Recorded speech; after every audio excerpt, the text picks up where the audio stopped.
Que as palavras do Santo Evangelho perdoem os nossos pecados. Amém. Podemos sentar.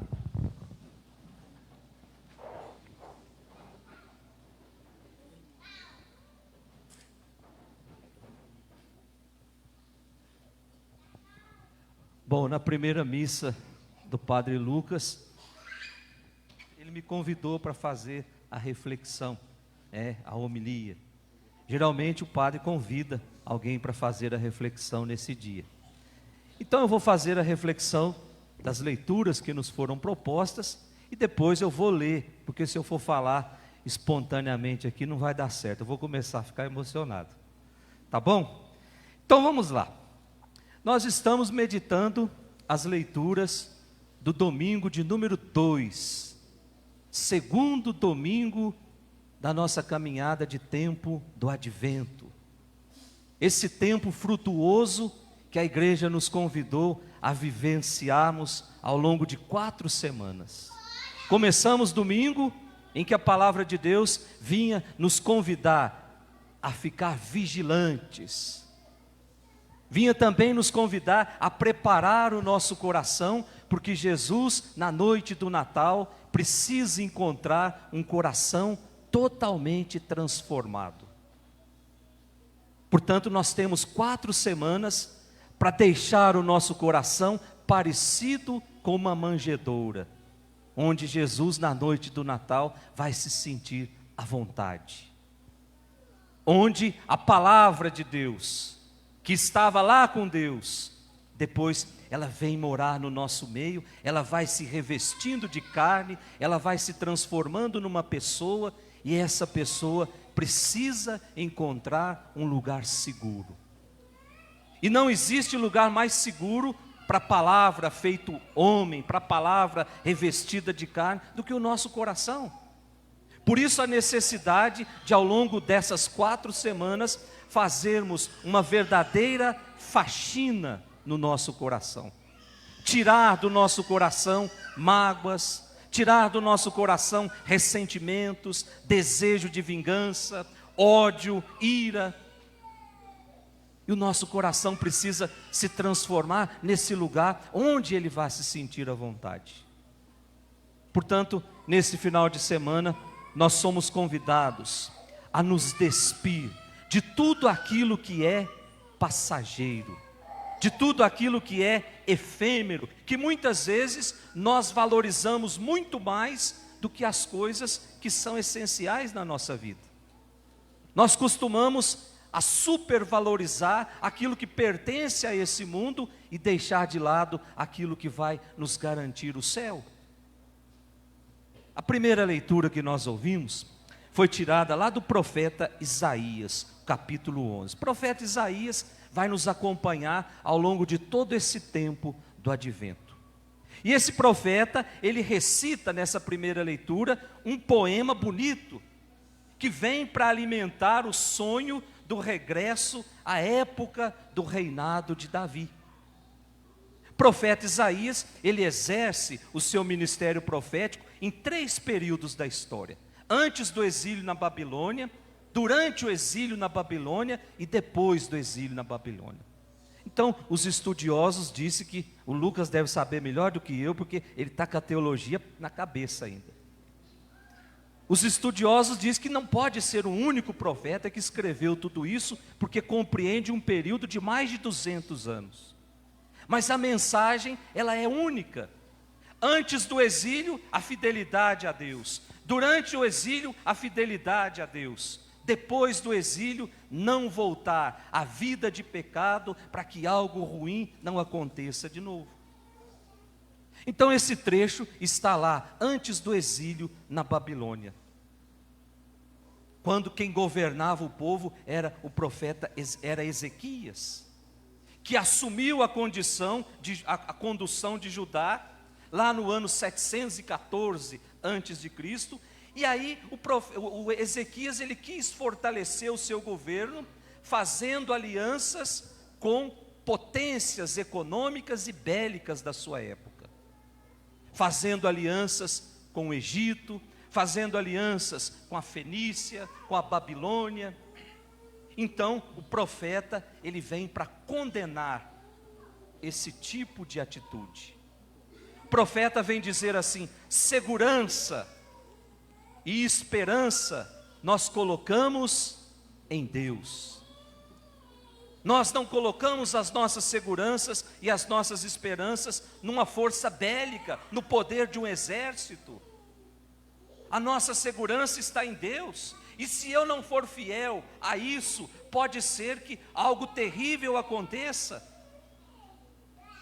E o profeta dizia: o país pode ir a ruínas. E isso de fato acontece. Anos 701 antes de Cristo, os assírios dominam todo o território de Judá. E aí o rei é obrigado a se curvar aos assírios. Então é nessa época de tristeza, é nessa época de desolação, que o profeta começa a sonhar com um tempo novo. Um tempo onde não haverá mais a necessidade do uso de armas. Lembra domingo passado, quando ele disse: os objetos de guerra serão transformados em foices, em arados. Ou seja, não haverá mais a necessidade do uso da força.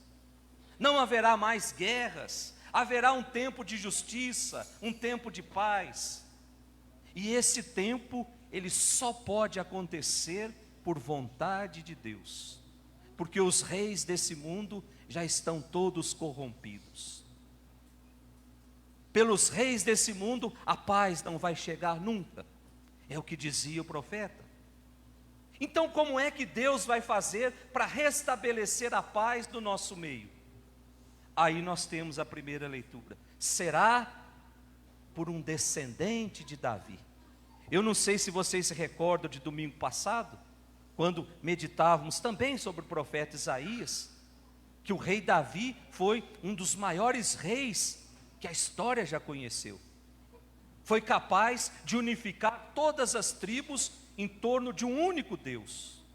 Foi capaz de semear a paz, foi capaz de fazer com que o povo vivesse a prosperidade. Então, todo momento de crise, o povo começa a sonhar. É possível, porque no tempo de Davi foi assim.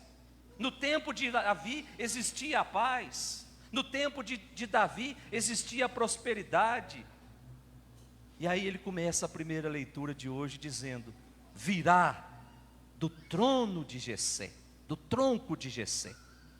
Quem foi Jessé, gente? Senão o pai de Davi. Portanto, virá da descendência de Davi. Será da descendência de Davi. E aí isso nos liga a uma promessa que o próprio Deus tinha feito a Davi: eis que da tua casa eis que a tua casa sempre existirá diante de mim. Ou seja, virá a paz da descendência de Davi. Depois diz o profeta lá no versículo 2: sobre ele repousará o Espírito do Senhor. Versículo 2 da nossa primeira leitura. Sobre ele repousará o sopro do Senhor. Sobre ele repousará o vento do Senhor. Gente, é o mesmo Espírito que criou tudo, que nos diz lá no livro do Gênesis, no capítulo 1, quando a terra estava vazia e as trevas cobriam toda a parte, diz o livro do Gênesis, o Espírito do Senhor pairava sobre as águas. Ou seja, a primeira coisa que existiu na face da terra foi o Espírito de Deus, o vento de Deus, o sopro de Deus. É esse mesmo Espírito que inspirou os profetas. É esse mesmo Espírito que animou os heróis de Israel. É esse mesmo Espírito que vai conferir a essa descendência de Davi a sabedoria e a inteligência, como Salomão. É esse mesmo Espírito que vai conferir o conselho e a fortaleza, como Davi.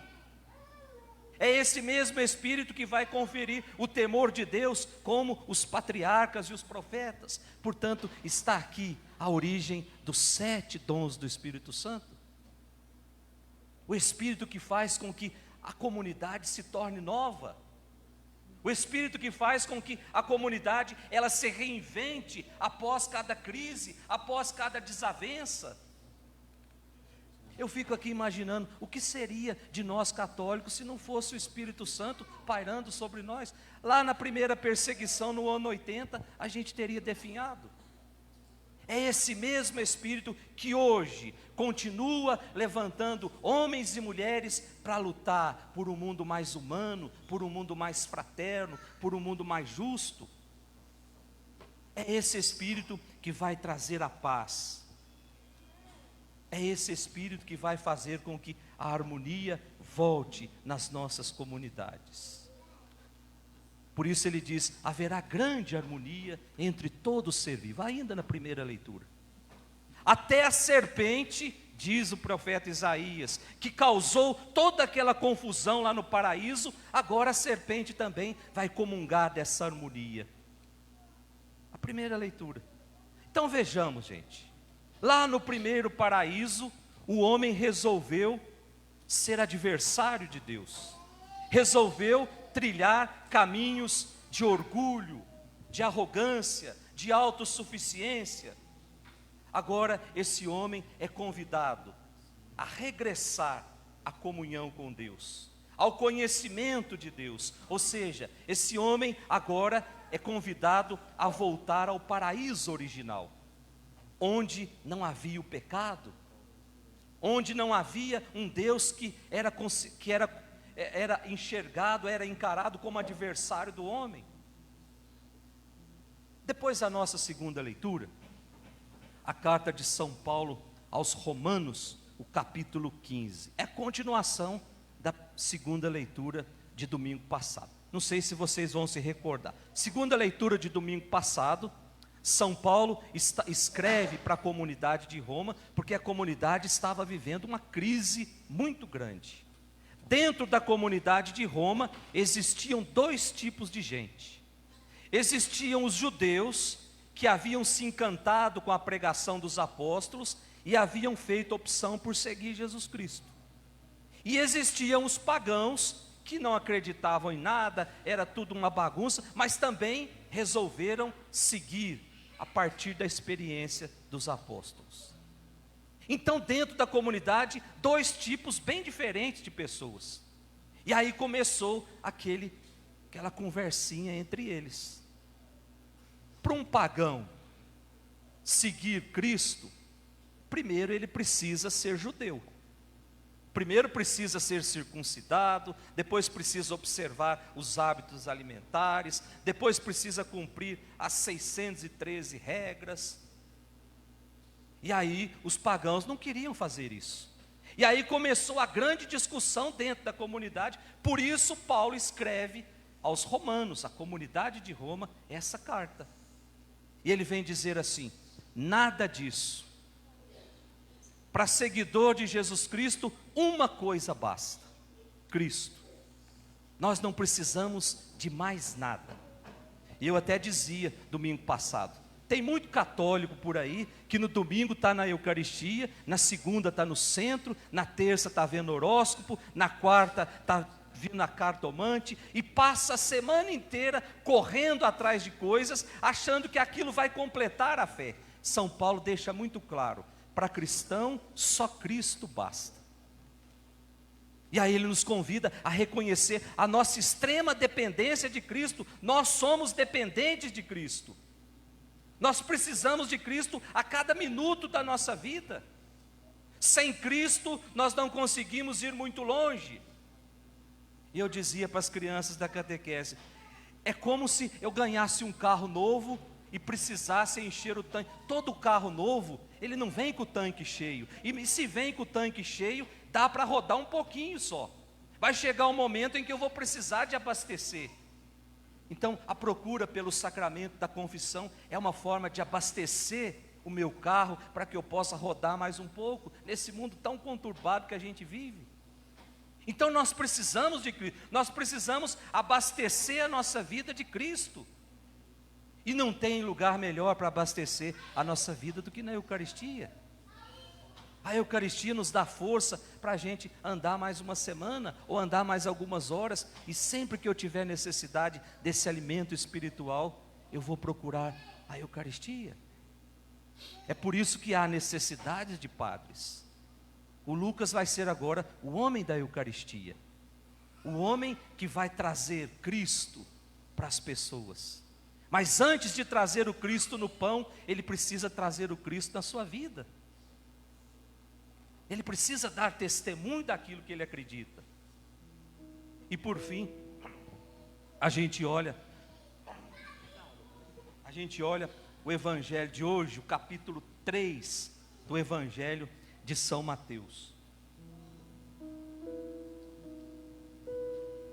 que nos apresenta a figura de João Batista. Eu não sei se vocês perceberam, aquele que veio para preparar os caminhos do Senhor. A gente sempre aprende isso na catequese. Quem foi João Batista? A gente usa até uma palavra bonita, o precursor. Foi aquele que veio preparar o caminho do Senhor, preparar a chegada do Senhor. João foi, portanto, um líder muito popular na sua época. Ele anunciava que o juízo de Deus estava às portas, que se não houvesse uma mudança radical de vida, nós seríamos condenados. Diz o Evangelho que João vivia no deserto, nas margens do Rio Jordão, e a sua mensagem está sempre centrada na urgência de uma conversão, na urgência de uma mudança de vida. O que é conversão, gente? A gente está andando aí dirigindo nas estradas, e aí a gente erra o caminho, de repente a gente encontra uma placa lá, conversão à direita, conversão à esquerda. O que a placa está nos indicando? É preciso voltar se eu quiser fazer o caminho certo. A conversão é isso. Eu reconheço que eu errei, eu reconheço que eu estou no caminho certo, agora eu preciso voltar lá onde eu errei para poder fazer o caminho certo. Portanto, João anunciava essa conversão, que nós podemos associar João ao mensageiro da primeira leitura, uma voz que clama no deserto. Mas o modo de vida de João é que deve nos chamar a atenção, gente, que deve nos questionar. Diz o Evangelho que João vivia no deserto. João não vivia dentro do templo, como onde se reunia a sociedade da sua época. Diz o Evangelho que João vestia-se de peles de camelo e um cinto amarrado na cintura. João não se vestia com roupas finas, iguais às roupas dos sacerdotes da sua época. João se alimentava de gafanhotos e mel. João não comia em grandes banquetes. Portanto, João era um homem que não só com palavras, mas com a própria vida, questionava aqueles que viviam voltados para as coisas materiais. Por isso ele é incisivo em convidar a essa conversão, porque ele convidava com as suas palavras, mas convidava também com a sua vida. A sua vida conformava aquilo que ele convidava o povo. Há uma mudança de valores, há uma mudança de mentalidade, é aquilo que lá em grego a gente chama de metanoia, mudança radical. E João deixa muito claro que virá outro depois dele, portanto que não é ele, que vai trazer um batismo diferente de que uma mudança de vida. Vai trazer o batismo no Espírito Santo e no fogo. Portanto, nós vamos receber de Deus esse batismo, que vai nos tornar filhos dele, que vai nos incorporar à igreja, que vai nos proporcionar uma vida nova. Ou seja, com Jesus tudo se faz novo, com Jesus tudo se faz restaurado. Peçamos então que o Espírito Santo nos conceda essa graça. Estimado Padre Lucas, agora eu vou ler. Que alegria poder vivenciar esse momento tão especial, a sua primeira missa. Que seu ministério seja muito fecundo. Eu partilho aqui da reflexão de Dom José Carlos, bispo de Divinópolis, que ele dizia assim: que juntos possamos ser uma igreja da Eucaristia. Eis nosso melhor e nossa mais sublime missão: celebrar a Eucaristia, uma tarefa mais saborosa e mais indispensável. Aquele que comemos na Eucaristia nos transforma nele. Lembra Santo Agostinho, filho de Santa Mônica? Comer para ser como Jesus. Eis o fruto da Eucaristia. Que as tuas Eucaristias, Padre Lucas, esteja, aqueles que entrarem tristes e abatidos, recupere o vigor. Quem chegou sobre a sensação de abandono, sinta-se como se Deus estivesse junto com ele.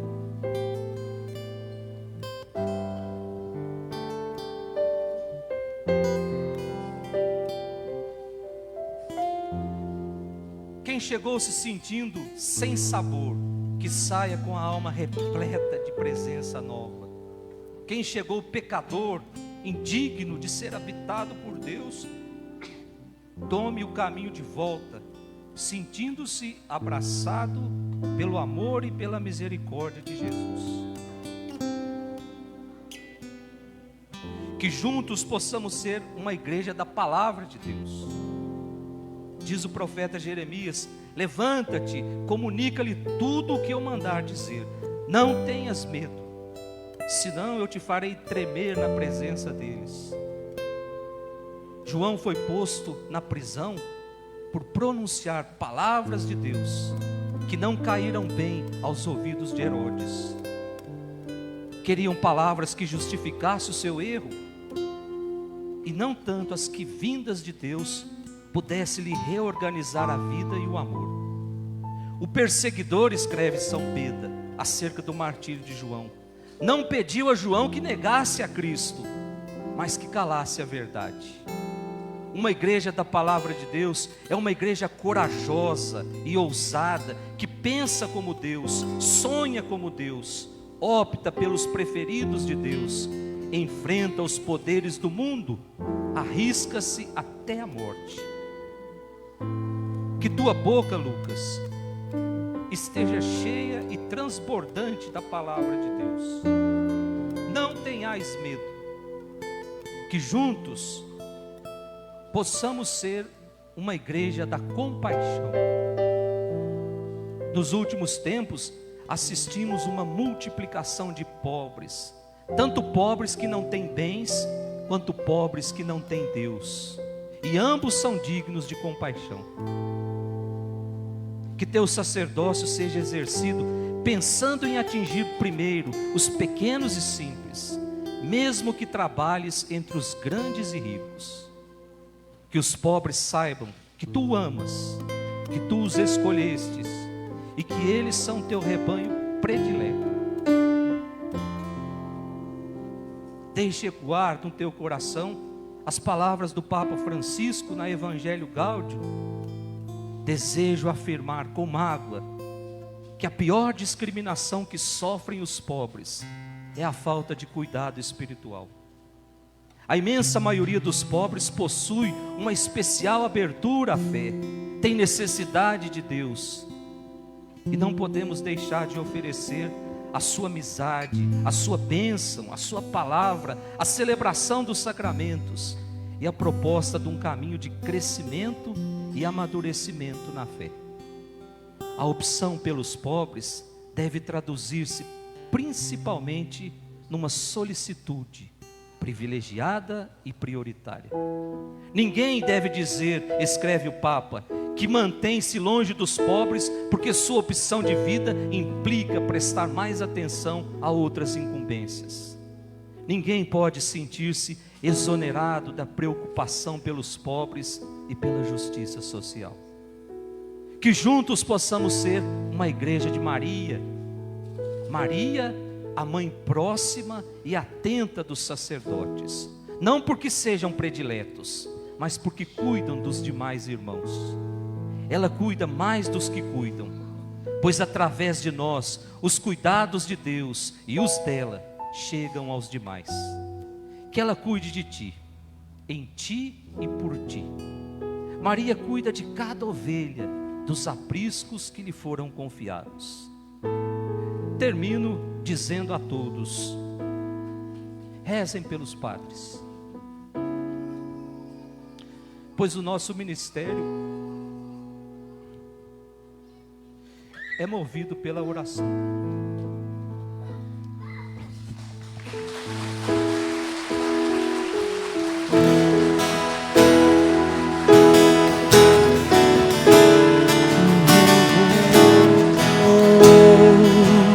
Deixa-me guiar e me abandonar no teu querer.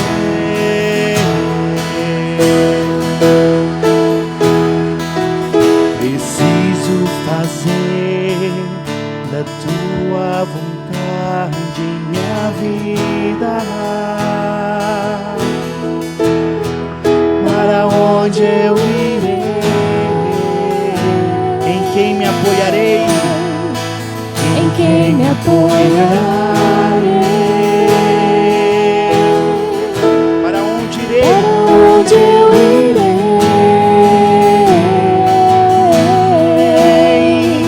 Em quem me apoiarei? Eu seguirei, eu seguirei, eu irei aonde fores, Senhor. Eu seguirei, eu irei aonde fores, Senhor. Tua graça me basta. Teu amor me sustenta. Teu amor me sustenta. Tua graça me basta. Teu amor me sustenta.